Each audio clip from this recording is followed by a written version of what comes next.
Le but de la leçon d'aujourd'hui est de revoir l'analyse du mouvement, donc les forces et les diagrammes de force et comment analyser ces problèmes-là.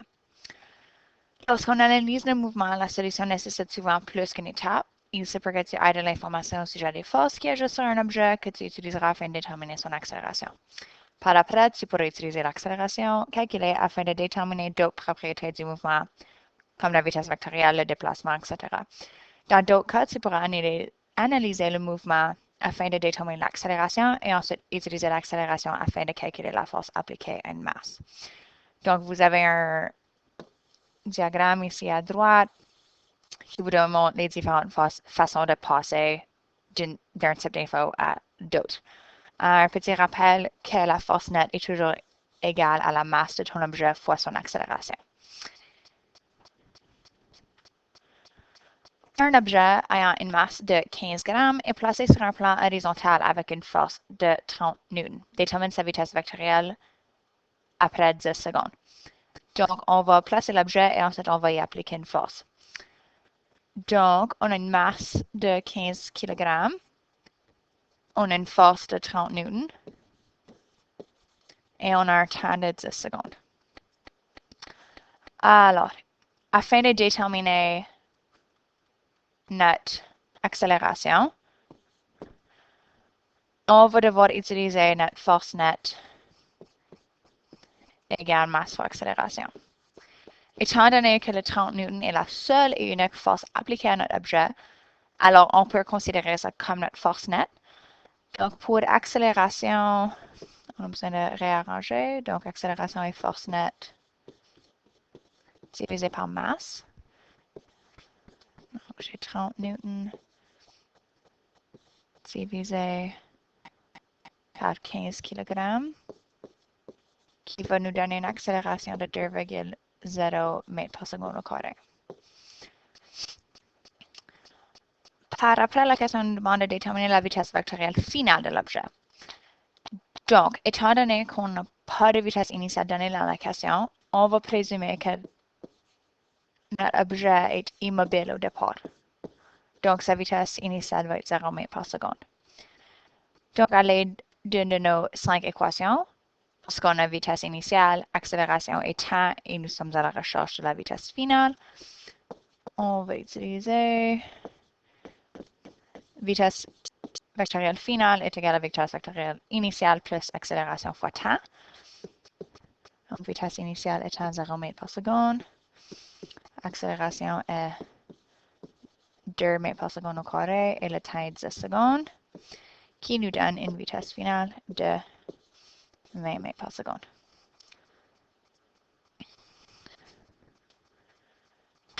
Un auto a une masse de 1000 kg. Se déplace en ligne droite à une vitesse vectorielle constante de 30 mètres par seconde. Tout d'un coup, le conducteur freine et arrête l'auto après 25 secondes. Étant donné qu'il arrête, on peut conclure que notre vitesse vectorielle finale est 0 mètres par seconde, voulant dire que le temps est notre vitesse initiale. 25 secondes est le temps.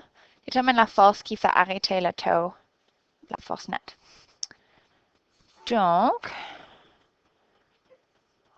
la première partie de cette question, on a besoin de déterminer l'accélération afin de déterminer la force nette. Parce que pour force nette, on a besoin de masse fois accélération. On a notre masse, mais évidemment, ça nous prend notre accélération.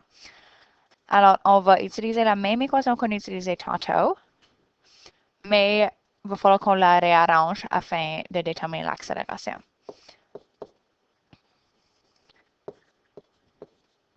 Donc, vitesse finale moins vitesse initiale divisée par temps.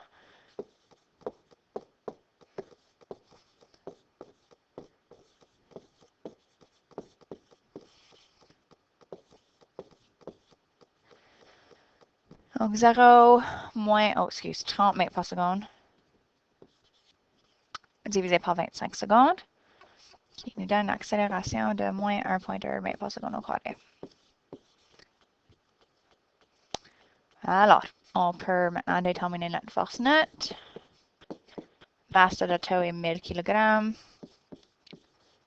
fois moins 1,2 mètres par seconde au carré.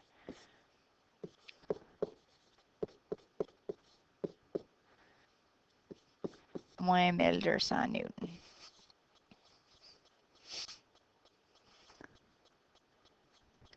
Cependant, il est important de noter que dans la plupart des cas de mouvement, il existe plusieurs forces qui agissent sur un objet.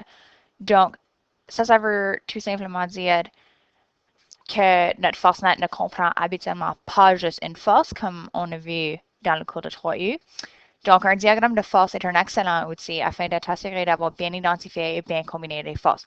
Ça vous permet de vraiment bien analyser votre problème en déterminant quelles forces sont horizontales, quelles forces sont verticales et comment figurer votre force nette pour votre problème spécifique.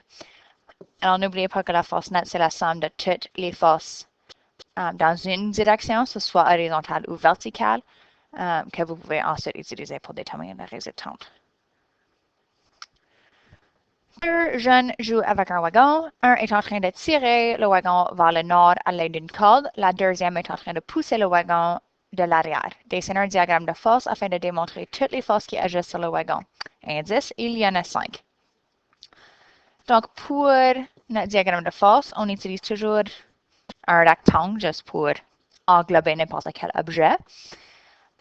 Les forces en jeu qui sont toujours en jeu, disons, c'est la force gravitationnelle qui garde notre wagon par terre.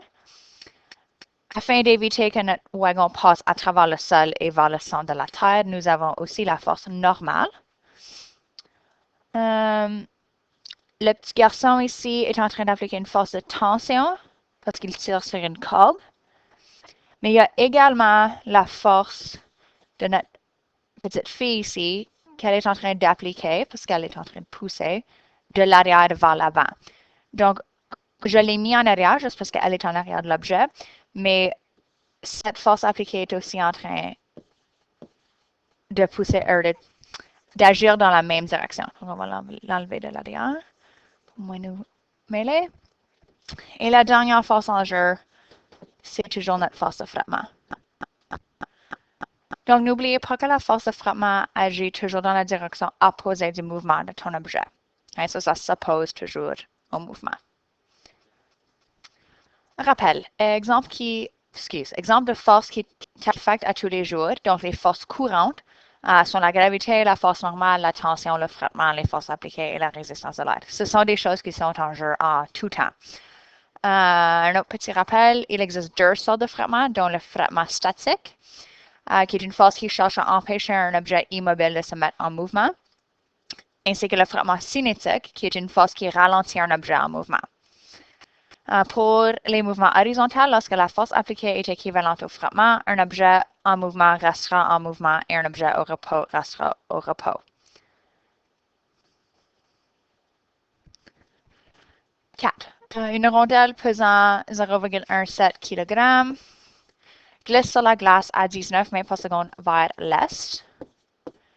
Lorsque ça rencontre une section de glace rigueuse qui mesure 5,1 mètres. Prends pour acquis que le coefficient de frottement est de 0,47. Le coefficient de frottement, c'est toujours votre U avec une queue. À vous demande de tracer un diagramme de force pour la rondelle qui glisse sur la glace rigueuse. Donc, rondelle, on la représente par notre rectangle juste parce que c'est plus simple à dessiner. Nous avons toujours la force gravitationnelle qui agit sur tout objet et la force normale qui s'oppose à cette force gravitationnelle. Et étant donné que la question nous parle seulement de la rondelle qui est déjà en mouvement, nous n'avons que la force de frottement. Okay? L'objet est en train de bouger vers l'est, donc force de frottement agit toujours vers l'ouest. B demande détermine le frottement cinétique qui agit sur la rondelle. Rappelle que la force de frottement est toujours égale à ton coefficient de frottement fois la force normale. Coefficient de frottement, ça dépend si c'est une situation cinétique ou statique. Même équation. Donc, afin de pouvoir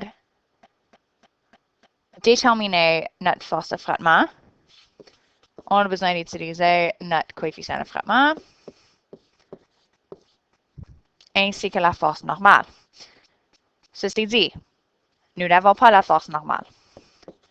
Donc, un autre rappel, Force normale, c'est toujours masse fois accélération due à la gravité,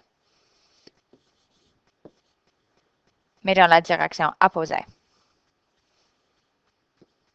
parce que c'est équivalent à la force gravitationnelle, et m fois g dans la force gravitationnelle. Alors, pour trouver notre force normale, on va utiliser la masse et l'accélération due à la gravité, qui demeure toujours constante. Alors, ça va nous donner une réponse de moins 0,78 newton vers l'est.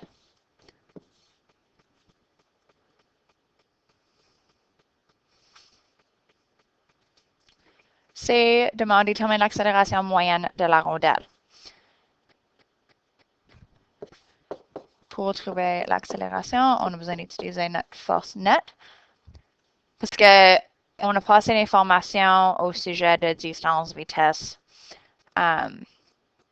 accélération, ce genre de choses-là pour utiliser les 5 grandes équations.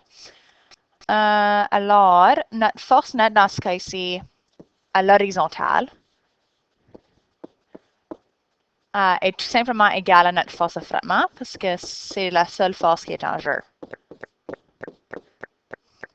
Donc, ça, c'est égal à notre moins 0,78 newton vers l'est.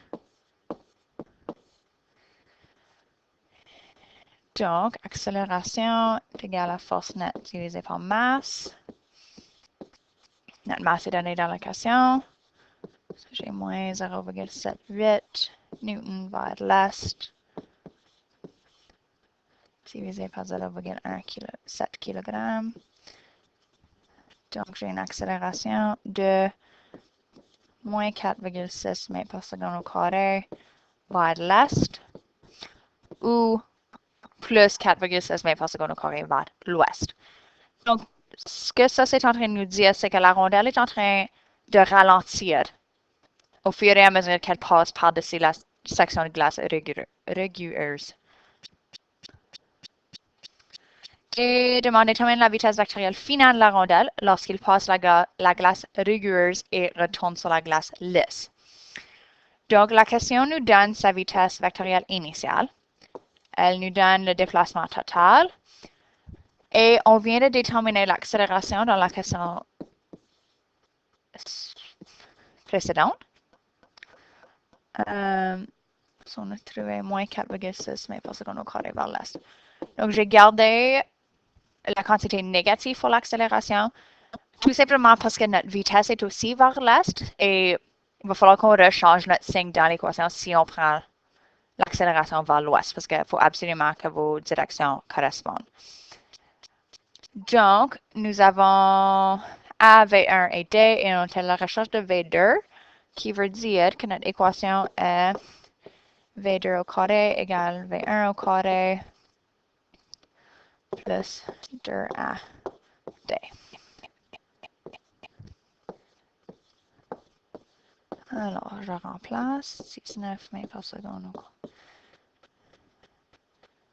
par l'est au carré plus 2 fois moins 4,6 mètres par seconde au carré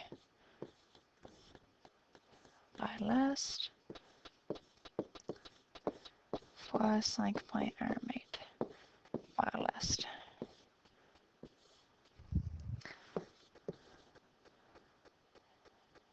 Donc, il faut prendre la racine carrée de tout ça pour trouver la vitesse vectorielle finale.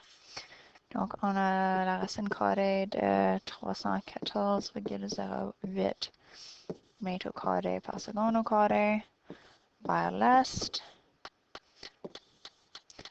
qui va nous donner 18 mètres par seconde vers l'est. Alors, on peut voir vitesse initiale est 19 mètres par seconde vers l'est et vitesse finale est 18. Alors, en effet, la rondelle est en train de ralentir.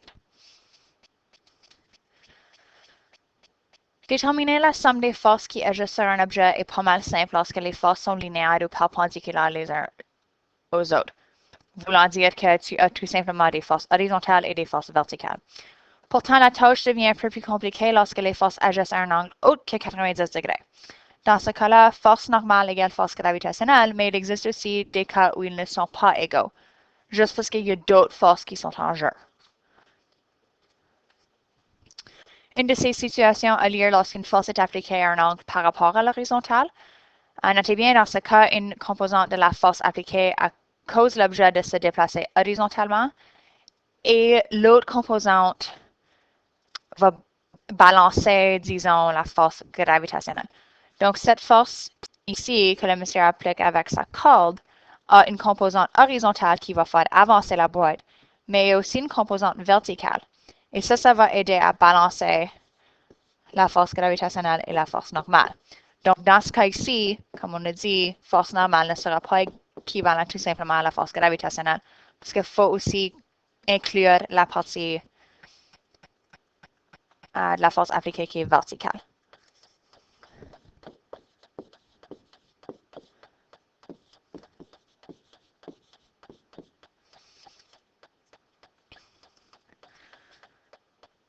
Une autre de ces situations a lieu lorsqu'un objet monte ou descend une côte. Notez bien, afin d'analyser ce mouvement, on utilise un différent système de référence et la force gravitationnelle est décomposée en ses composantes horizontales et verticales. Donc, ceci est à venir dans la prochaine leçon où on va parler des objets qui sont sur un plan incliné. Et alors, ta force gravitationnelle, c'est elle qui va être divisée en composantes horizontales et verticales. 5. Afin de faire bouger une boîte pesant 45 kg, ayant un coefficient de frottement de 0,2, un travailleur y attache une corde et tire la boîte avec une force de 115 newtons. Ou force de tension. Trace un diagramme des forces. Donc ça, c'est notre belle boîte. Force gravitationnelle, comme d'habitude. Force normale.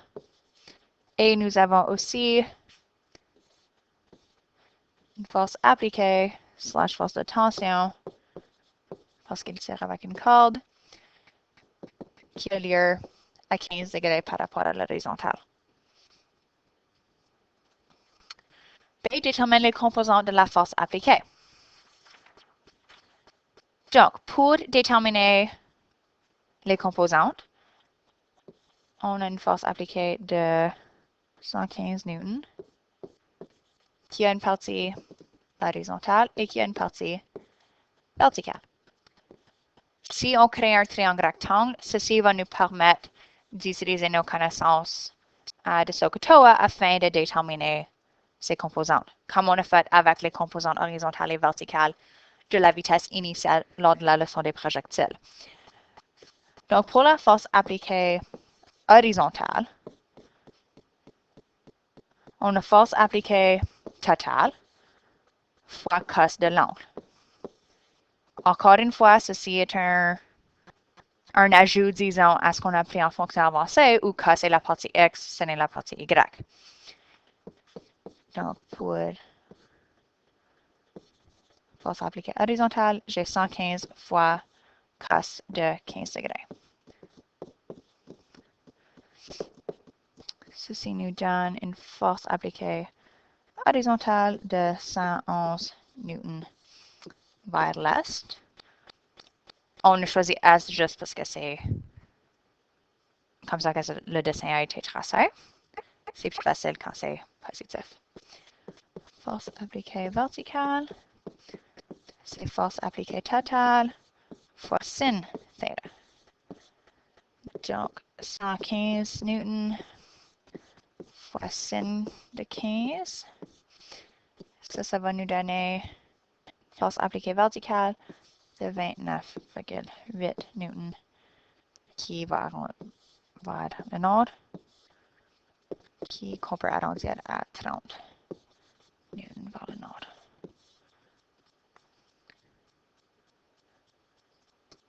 OK. C. Détermine le montant de temps nécessaire afin que la boîte atteigne une vitesse de 1,4 mètres par seconde.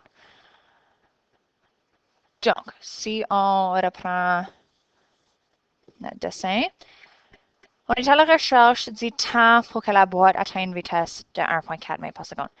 Donc, tout ce qui est vitesse pour cet objet-là est à l'horizontale, parce que l'objet est en train de bouger de gauche à droite.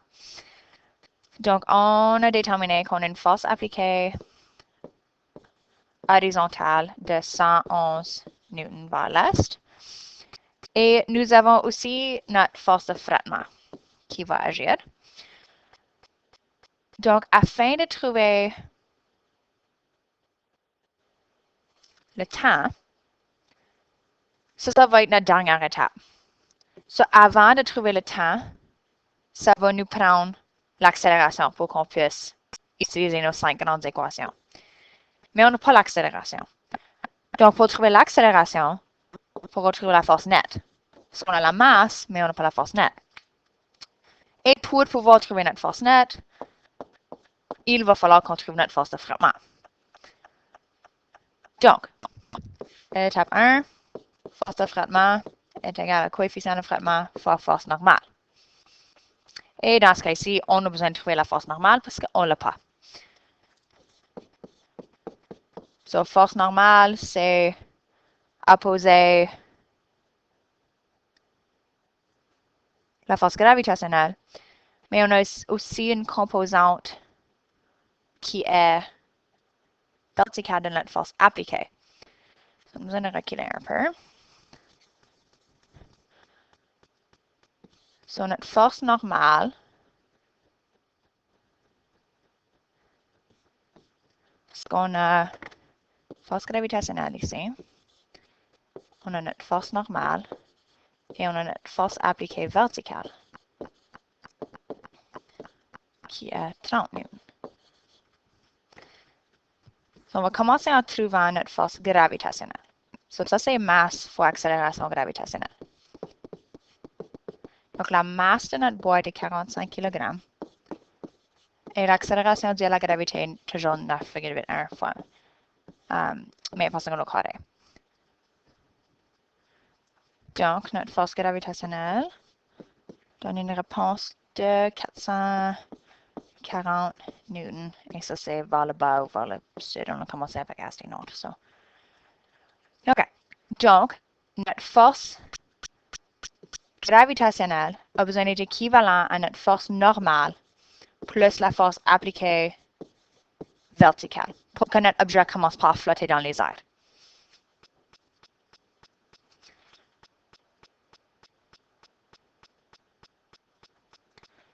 Donc, si notre force gravitationnelle est 440 newtons vers le sud,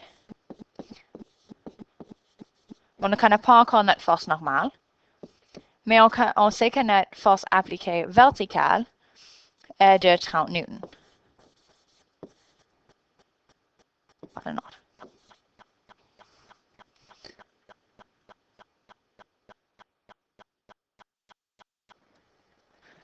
Donc, pour que cette équation se balance, notre force normale a besoin d'être 410 newtons vers le nord.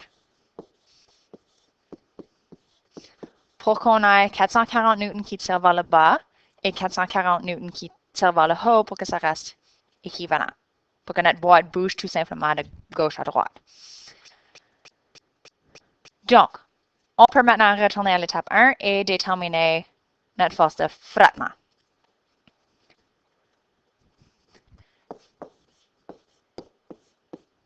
Okay, coefficient de frottement fois la force normale. OK, so force de frottement, 0,20 fois notre force normale qui est 410 newtons vers le nord.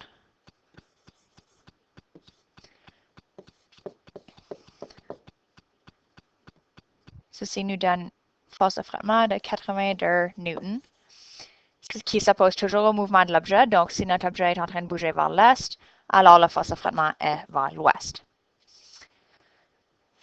Ça, c'est notre première étape. Deuxième étape, on a dit, était de déterminer notre force nette horizontale. Donc, on a notre objet qui est en train de subir une force appliquée de 111 newtons vers l'est. Et on a une force de frottement qu'on vient de déterminer est 82 newtons vers l'ouest. Donc, pour notre force nette, on a besoin d'additionner les deux forces et voir c'est quoi le résultat. Donc, force appliquée, horizontale, plus force de frottement. 111 newtons par l'est, plus 82 newtons par l'ouest. Alors, parce que j'ai une force qui est est, une force qui est ouest, il faut changer le signe et la direction d'une de nos forces. Alors, je vais finir par faire une soustraction qui va me donner une force nette de 29 newtons vers l'est.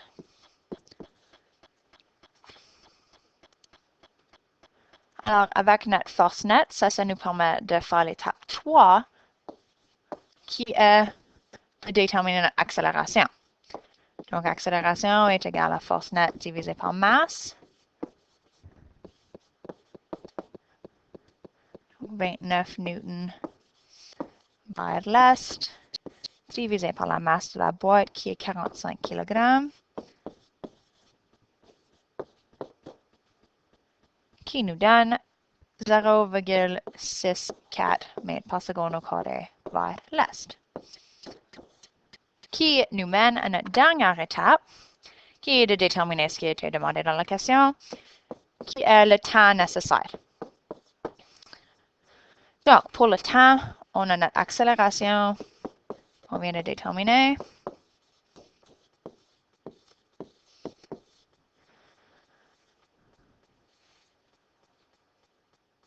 On a une vitesse initiale de 0 parce que la boîte était immobile. Et on a une vitesse finale, réelle finale de 1,4 mètres par seconde vers l'est. Donc, on va mettre l'est ici pour que tout soit pareil. Donc, ça nous permet d'utiliser l'équation V2 égale V1 plus A fois T, mais on va le réarranger afin de trouver T, qui nous donne V2 moins V1 divisé par A.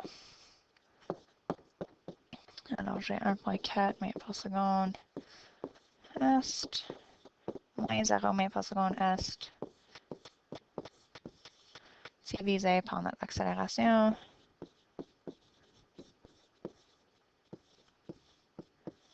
Qui va nous donner un temps